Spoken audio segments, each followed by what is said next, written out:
მთაში, ტყეში, საძოვრებსა თუ სასოფლო სამეურნეო მიწებზე ველური, სამკურნალო და არომატული მცენარეების შეგროვება და სხვადასხვა დანიშნულებით გამოყენება საუკუნეების განმავლობაში ჩვენი კულტურისა და ტრადიციების ნაწილია. სოფლად ცხოვრების ყოველდღიურობაც კი. დღეს ეს მცენარეები ახალი ეკონომიკური შესაძლებლობაცაა. მათი გამოყენება სწრაფად იზრდება საკვებ წარმოებაში, ფარმაცევტულ ინდუსტრიასა და კოსმეტიკურ სექტორში, რაც სოფლად ოჯახებისთვის დამატებითი შემოსავლის მნიშვნელოვან წყაროდ შეიძლება იქცეს. თუმცა მოთხოვნის ზრდასთან ერთად ჩნდება სერიოზული გამოწვევებიც. მცენარეთა პოპულაციების შემცირების რისკი, ეკოსისტემის დელიკატური ბალანსის დარღვევა, კრეფისა და გადამუშავების პროცესების გაუმჯობესების აუცილებლობა. გამოსავალია ბალანსი ეკონომიკურ სარგებელსა და ბუნების დაცვას შორის.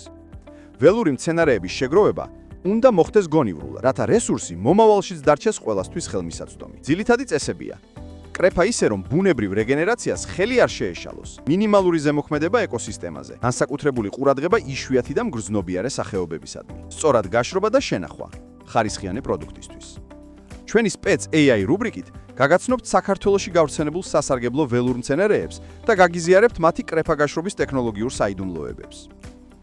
ხშირად გვესტუმრეთ ჩვენს ონლაინ პლატფორმებსა და სოციალურ ქსელში.